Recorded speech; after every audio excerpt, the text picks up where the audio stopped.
Welcome to Talk About Topeka. I'm Chris Schultz. On tonight's episode, we'll be joined by Jeff Carson, one of the founders of Gizmo Pictures. We'll also talk with Patty Dick, the executive director of the Arthritis Foundation. Tonight's episode is brought to you by the WIBW channels and the Break Room's new lunch experience. Check out the new menu at breakroomdowntown.com. We have a great show for you, and it all starts right now.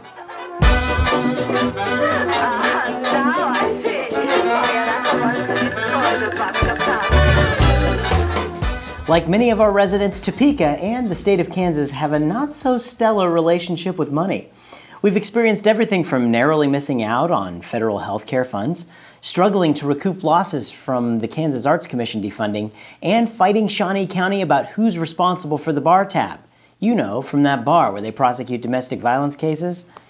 That's the one. And of course, they continue to fight over the most inefficient ways to take your money to allow you to drive your own vehicle.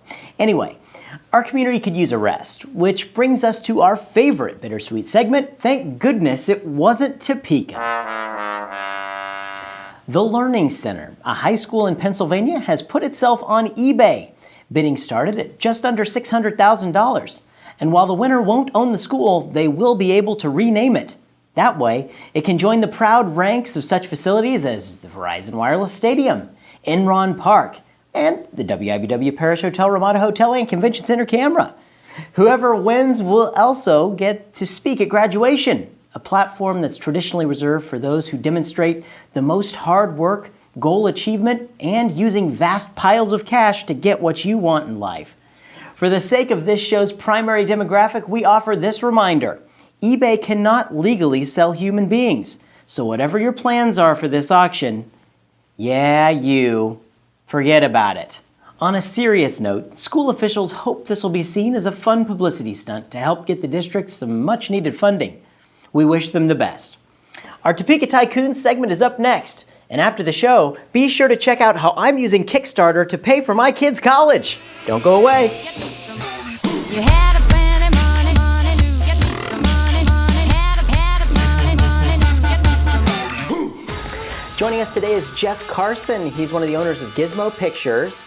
I've got a whole list of things for you. You're at Jayhawk Tower. You've got a beautiful building in downtown Topeka. Jeff, welcome to the show. Thanks, Chris. Appreciate it. Thanks for coming. Yeah. So, we know you first and foremost for Gizmo Pictures. So tell us a little bit about Gizmo. Greg, Reddy, and I were working at Fry Allen Incorporated, and we formed our sister companies there, bought them out, though, in 2004, and formed Gizmo Pictures. And, we kind of came up with a name after, kind of deciding we weren't going to be Capital City Video Production Company or something like that. And, Gizmo reflects kind of the fun nature that we both enjoy, and it also kind of reflects the fact that there's a lot of gadgets and gizmos and stuff that go into the video production business. So the name stuck, and it works pretty well for us. We were over on Huntoon by Porterfields for 4 or 5 very short years,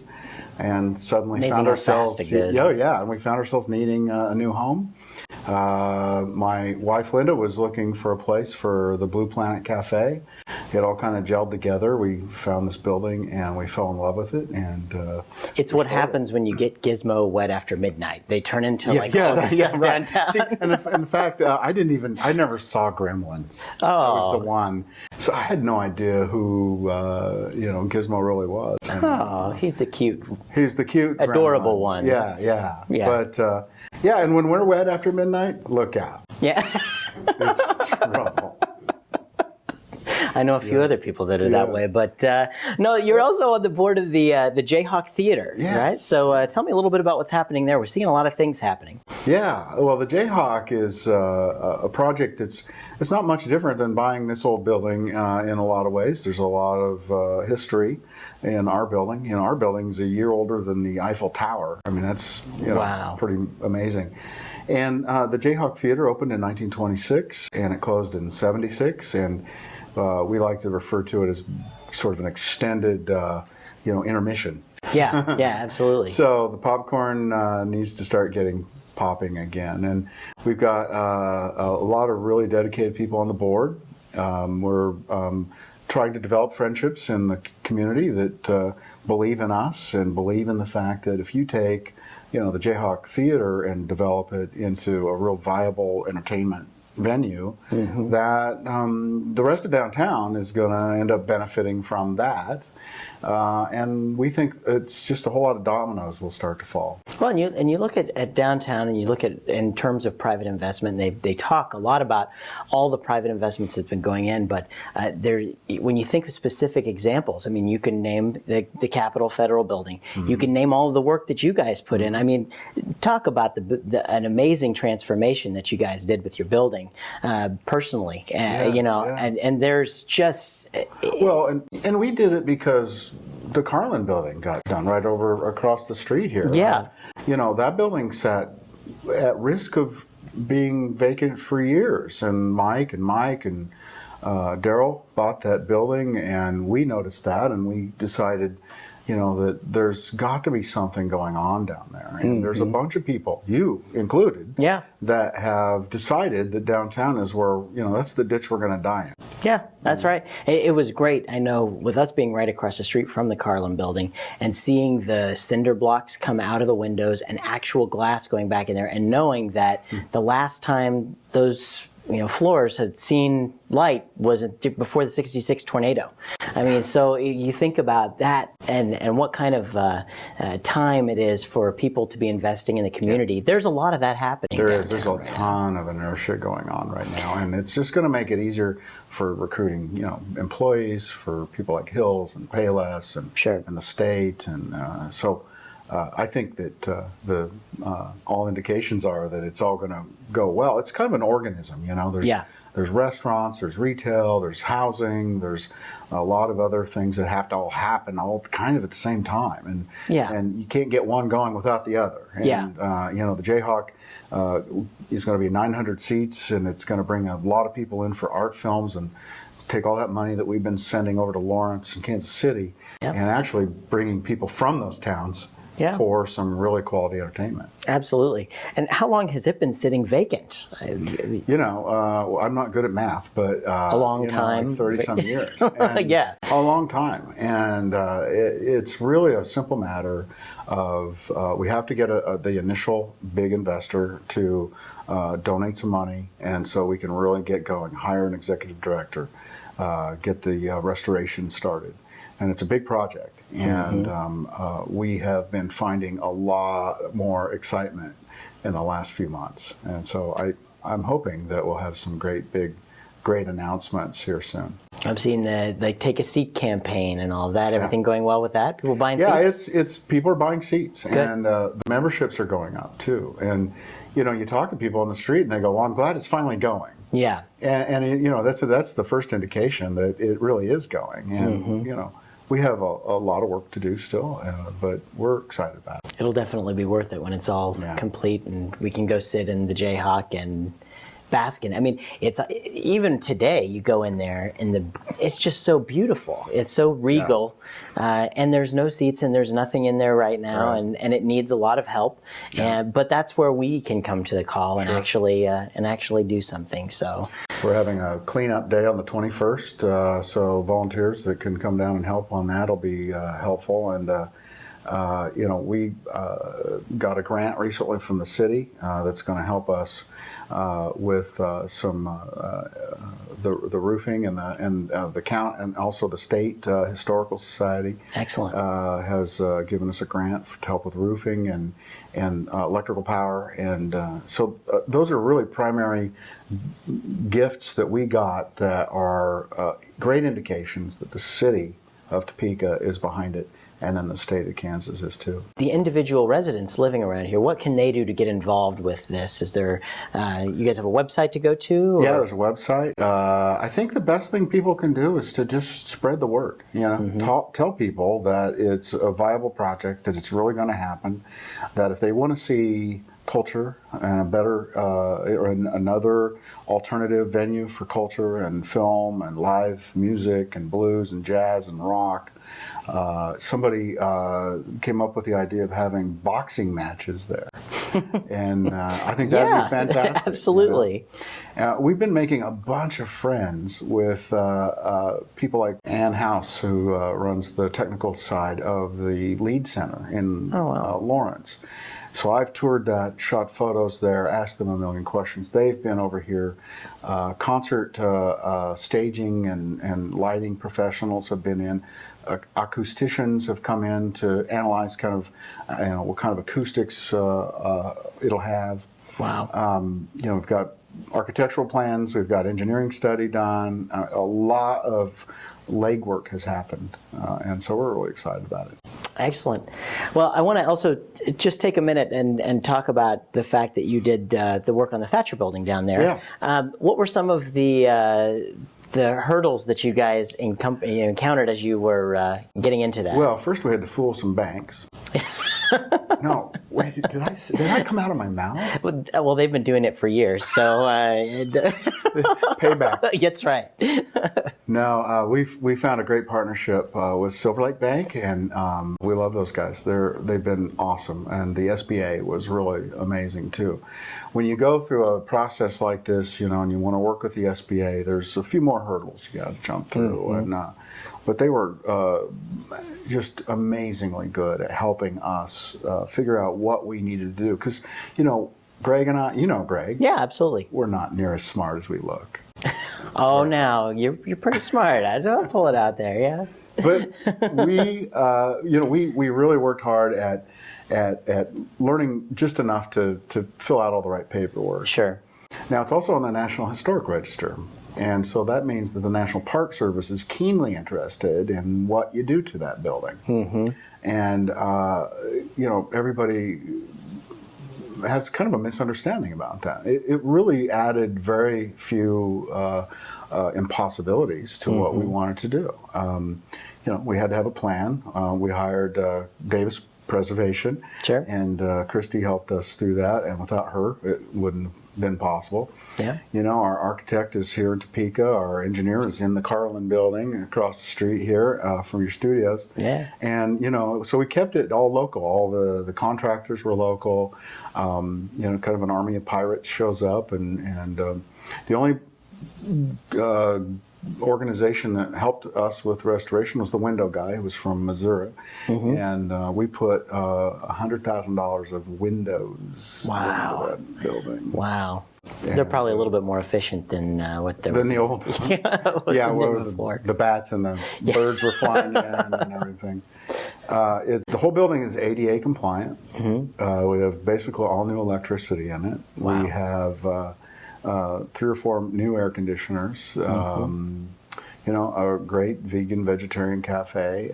We just recently added the Prairie Glass art studio down in the basement. Excellent. Kim Hughes is a legendary glass fusion artist. Wow. She makes beautiful glass jewelry and vases and bowls and sconces and just amazing, beautiful work. Yeah. And she transformed that garden level into an excellent retail space, and it adds a lot. And when we bought the building, our goal was to have a lot of art and a lot of life and vibrancy in that building, and so we weren't interested in bringing in like an accountant, into the place or something. We wanted the right fit.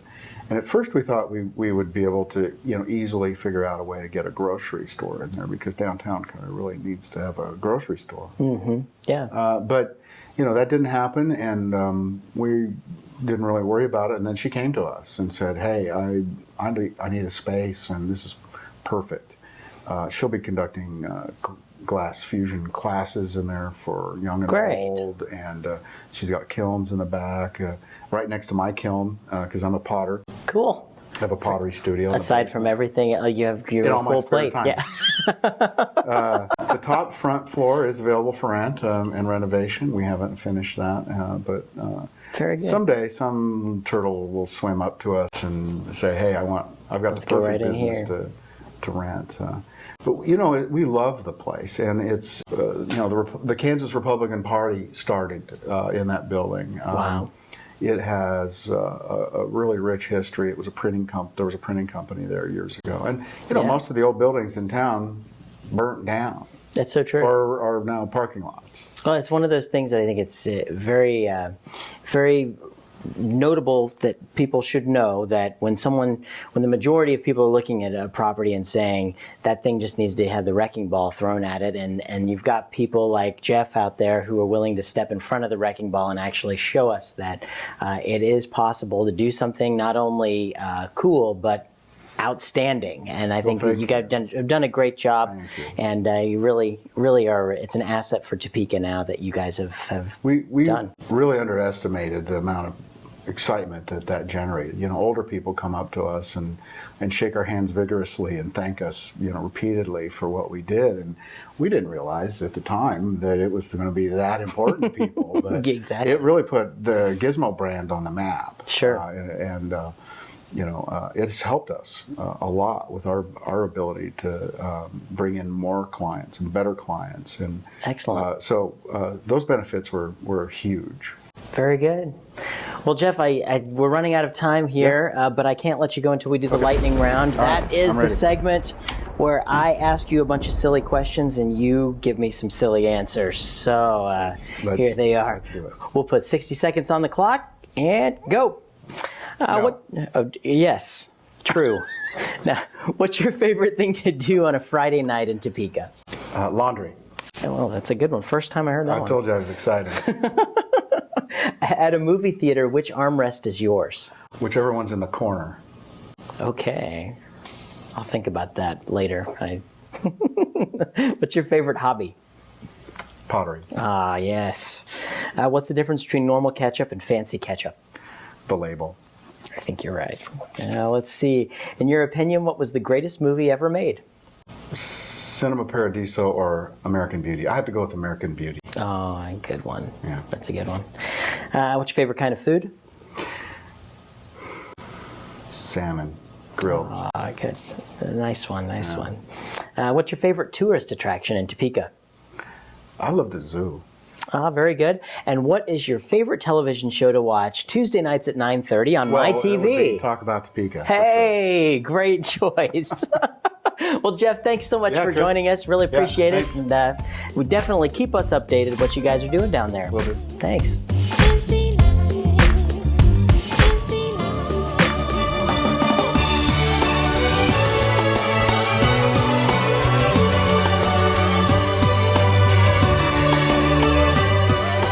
In the studio, I'm sitting with Patty Dick. She is the Executive Director of the Arthritis Foundation. Patty, thank you so much for joining us. Thank you, Chris. All right. So the Arthritis Foundation is a foundation we've heard of before, but some people may not know exactly what you do. So tell us a little bit about that. Well, we are the leading fundraiser to find research dollars to hopefully find a cure for the over 120 different forms of arthritis that exist. Wow. Most people think about arthritis being an old person's disease, but actually it affects people under the age of 40 more often than older people. Wow. And that has to do with the autoimmune diseases that are so serious.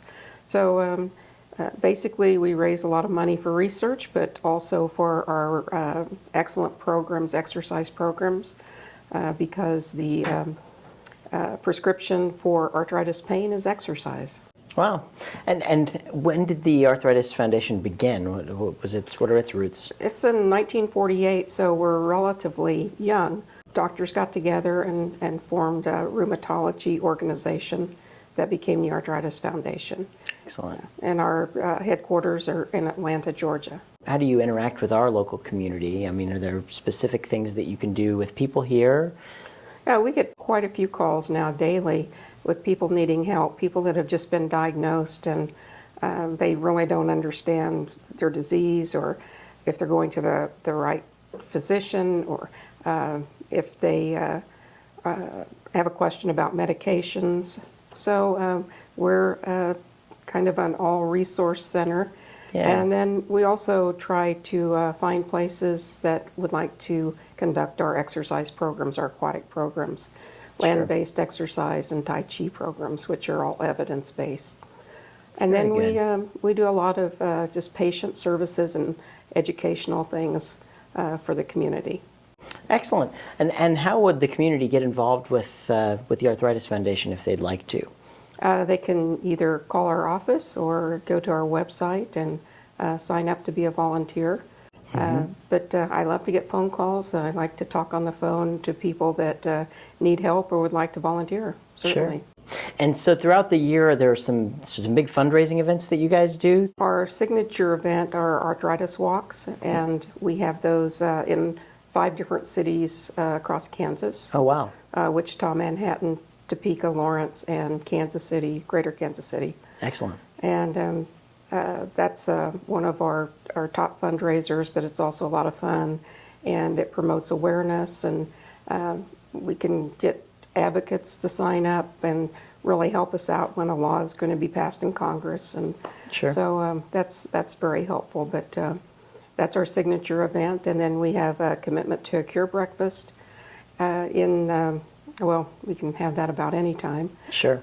Depending on when our guest speaker is available. Sure. And then another big event we do is our Bone Bash Gala in October.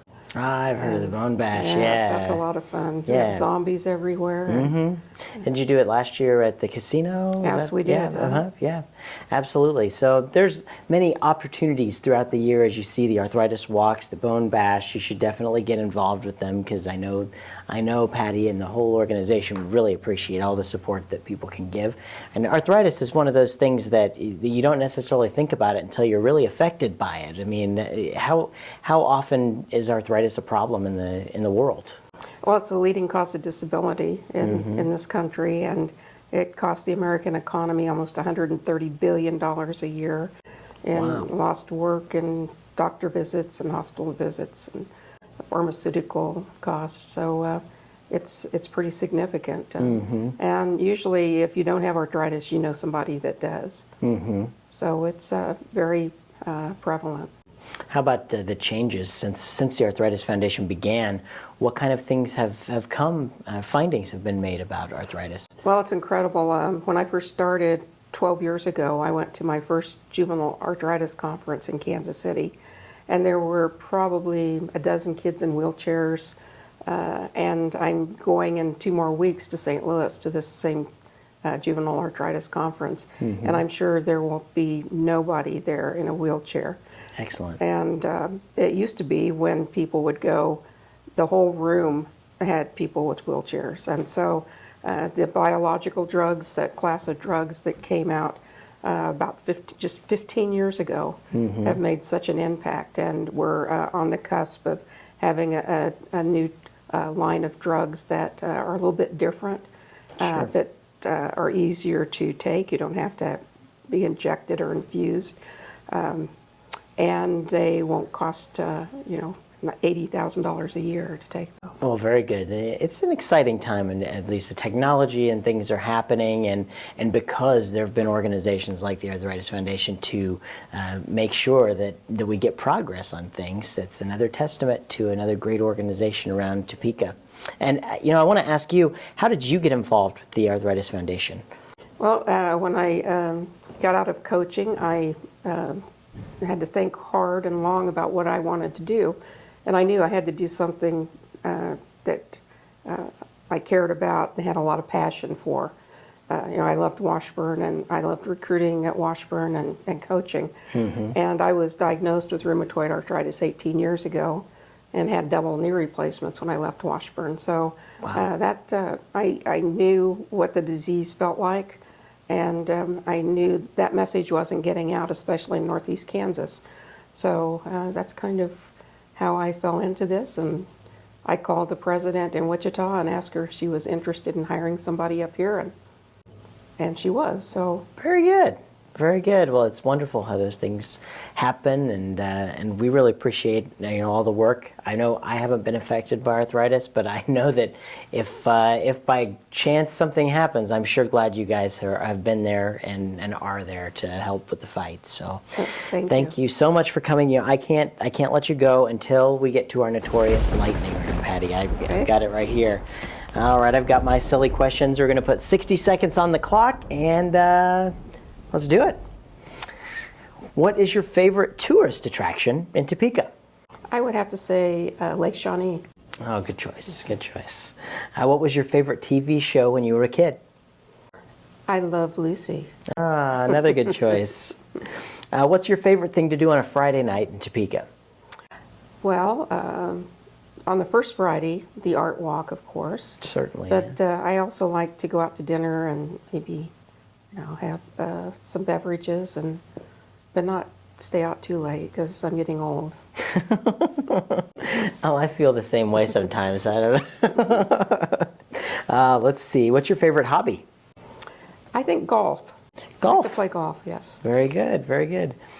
Let's see. In your opinion, what was the greatest movie ever made? Gone with the Wind. Ah, another good one. All right. What's your favorite kind of food? Well, I have to go with Jeff, salmon. I love salmon. Good choice. All right. What's your favorite television show to watch Tuesday nights at 9:30 on my TV? Of course, Talk About Topeka with there Chris we Schultz. go. Thank you so much, Patty. Please keep us updated on what's going on with the Arthritis Foundation. Okay, thank you guys. Thank you. Thanks again to Jeff Carson from Gizmo Pictures and Patty Dick of the Arthritis Foundation. This episode was sponsored by the WIBW channels and the Break Room's new lunch experience. See the new lunch menu at breakroomdowntown.com. We're glad so many people are talking about Topeka. If you'd like to join the conversation, make your own video on YouTube and send it to us on our website at talkabouttopeka.com. If we can't sell it on eBay, we'll put it on our show instead. For a complete listing of events in the capital city, sign up for the Topeka newsletter on our website. I'm Chris Schultz. Good night, and keep talking about Topeka.